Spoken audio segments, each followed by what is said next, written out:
కాశ్మీర్లోని పహల్గామ్లో పర్యాటకులపై దాడి జరిగింది. పహల్గామ్కు 5 కిలోమీటర్ల దూరంలోని బైసరన్లో జరిగిన ఈ దాడిలో 20 మందికి పైగా పర్యాటకులు చనిపోయారు.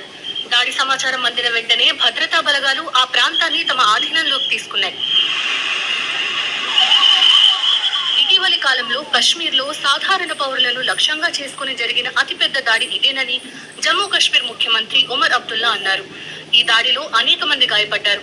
గాయపడ్డ వారిలో కొందరు అనంతనాగ్లోని ప్రభుత్వ మెడికల్ కాలేజ్లో చికిత్స పొందుతున్నారు.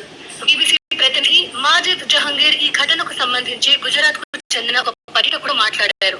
హఠాత్తుగా కాల్పులు జరగడంతో గందరగోళ పరిస్థితి ఏర్పడిందని, అందరూ కేకలు పెడుతూ అటు ఇటు పరుగులు తీశారని అని చెప్పారు.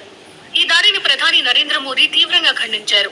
ఈ దాడి వెనుక ఉన్న వారిని కఠినంగా శిక్షిస్తామని, ఎవరిని వదిలిపెట్టబోమని ఎక్స్ లో పోస్ట్ చేశారు. టూరిస్టులు అత్యధికంగా వచ్చే సీజన్లో ఈ దాడి జరిగింది. పహల్గామ్ కీలక పర్యాటక ప్రాంతం.